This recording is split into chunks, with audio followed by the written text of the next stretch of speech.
So our topic for today is the set of complex numbers and performing operations on complex numbers, which means adding, subtracting, multiplying, and dividing complex numbers. But before we do that, we need to talk about what complex numbers are. If we go, I have a chart here of the different sets of numbers. And remember our real numbers? Here's our real numbers. And our real numbers broke into two sets of numbers, rational numbers and irrational numbers. And let's talk about how these are defined.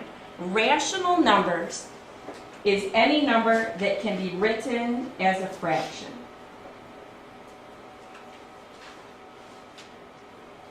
And so that includes integers and fractions and decimals that end or repeat.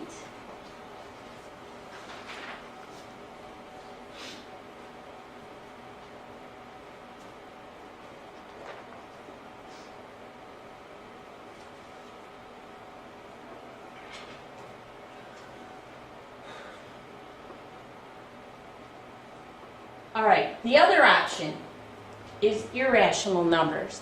And irrational numbers are decimals that never end and never repeat.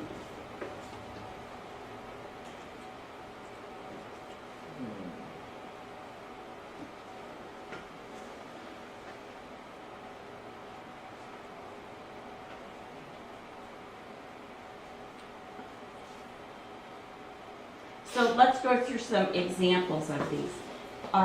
So examples of rational numbers are just an integer like the number 5. You can have a fraction like -2/7. We have a decimal here. This is 5.67 with the 6-7 repeating. All right, if a decimal repeats, it's rational. In other words, it can be written as a fraction. Irrational numbers include the number pi, which never ends or repeats, and square roots and cube roots of prime numbers never end or repeat. All right, so those are irrational numbers.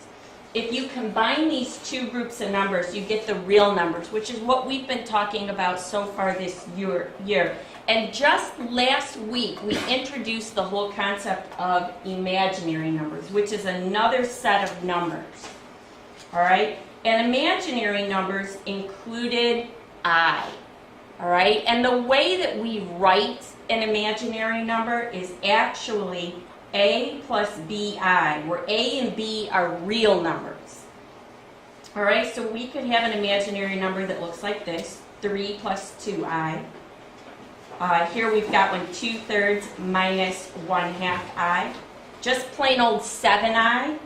And -I square roots of 2. These are imaginary numbers. Now, pure imaginary numbers are the same except that A part is 0. All right? So just 7I or -I square roots of 2. Now, what complex numbers are is the set of numbers that you get when you combine all the real numbers and all the imaginary numbers together. Complex numbers come in the form A plus BI. It is possible for A to be 0. It is possible for B to be 0. All right? Complex numbers come in this form. So right here we've got 3 plus 2I. 5 plus 0I is 5 plus 0, or just the number 5. -I square roots of 2, also a complex number. All right, so complex numbers is what you get when you combine all the real numbers and all the imaginary numbers together. So what we're going to talk about today is adding, subtracting, multiplying, and dividing the complex numbers. So all of our numbers that we're going to work with today come in the form A plus BI, where A and B are just real numbers. So let's go down to example 1. I've got 3 plus 6I plus 4 minus 2I. And this is very easy. Just like you were adding polynomials is how you would add complex numbers. You're simply combining like terms. So for example, I would combine the 3 and the 4 and I would get 7. 6i and negative 2i is plus 4i. So 7 plus 4i is the sum. Let's go to the next example, and this is subtraction. In this example, it works just like subtracting polynomials. The first thing you need to do is distribute that negative. So that's going to give me 3 plus 6i, and when I distribute the negative, it will give me minus 4, and negative times negative is plus 2i. And then I'm going to combine like terms. So 3 minus 4 is negative 1. 6i plus 2i is plus 8i. And I am done. Let's go to the next page.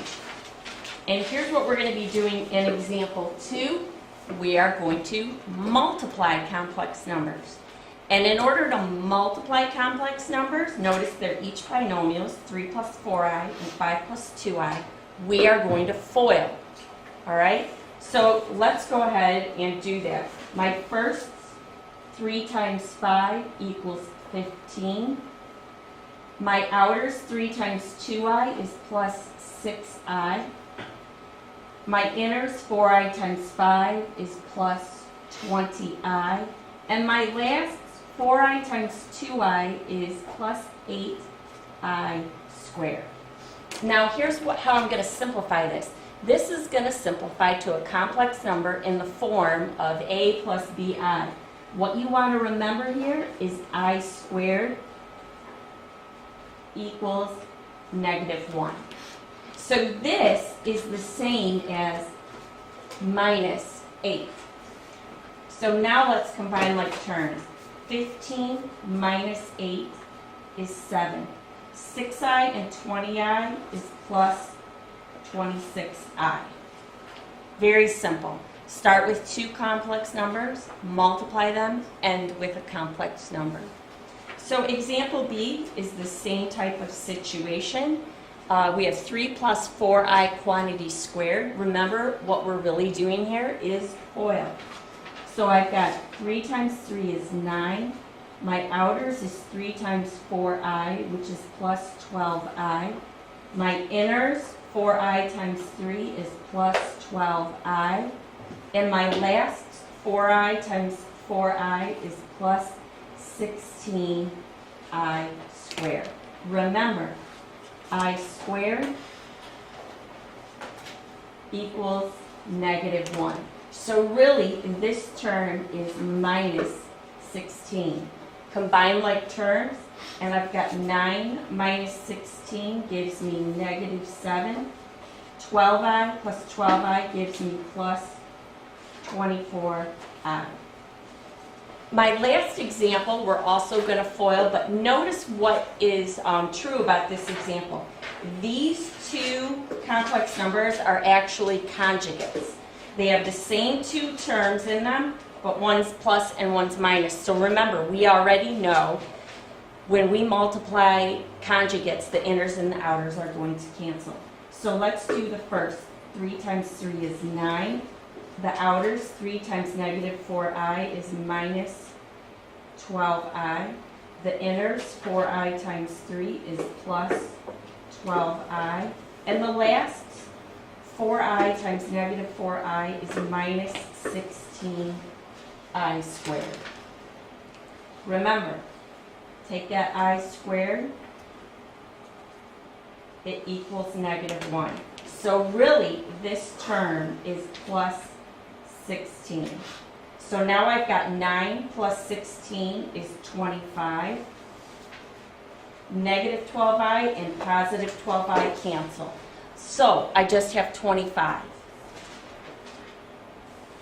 Now in my next example, I've got a quotient of complex numbers.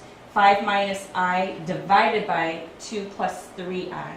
Remember, I is the square root of negative 1, and we can't have I in the denominator. Remember how we get rid of that in the denominator when we have a binomial in the denominator, and that is to use the conjugate. The conjugate to this denominator, 2 plus 3i, is 2 minus 3i. So we're going to multiply this by 2 minus 3i over 2 minus 3i. In the numerator, we are going to FOIL. So I've got 5 times 2, which is 10. 5 times negative 3i is minus 15i. Negative I times 2 is minus 2i. And negative I times negative 3i is plus 3i squared. Now here's what we want to remember. I squared equals negative 1. So really, this is minus 3. So when I go to my next step, I've got 10 minus 3 is 7. Negative 15i and negative 2i is negative 17i.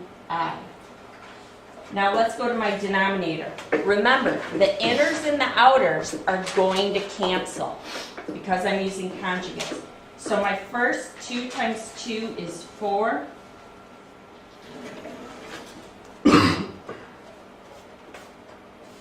My inners is plus 6i and my outers is minus 6i. Those cancel. My lasts is 3i and negative 3i, which is minus 9i squared. But remember, I squared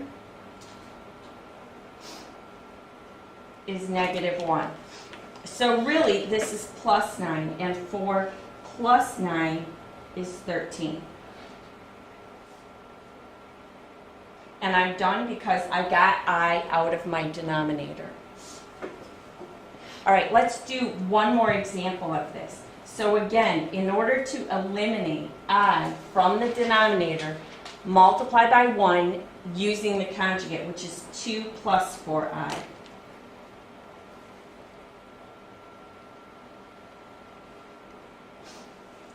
So use 2 plus 4i over 2 plus 4i. In the numerator, you're going to FOIL. 4 times 2 is 8. My outers is 4 times 4i is plus 16i.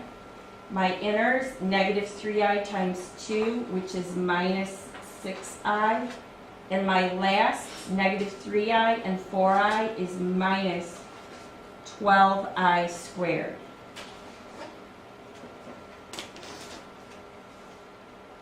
Remember, I squared equals negative 1.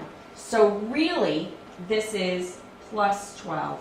So 8 plus 12 is 20. Positive 16i and negative 6i is plus 10i. Let's go to the denominator. And we're going to FOIL, but our inners and outers are going to cancel. So 2 times 2 gives us 4. My outers is 8i, my inners is negative 8i, and my last is negative 4i and positive 4i, which is minus 16i squared. Remember, I squared equals negative 1.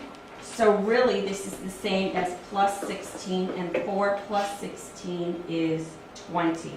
Now notice, all 3 terms that we have here divide by 10. All right, so from the numerator, factor out the greatest common factor of 10. That's going to leave us 2 plus I in parentheses over 20. 10 goes into itself once and into 20 2 times, and we get a simplified answer of 2 plus I over 2. And we cannot cancel the 2's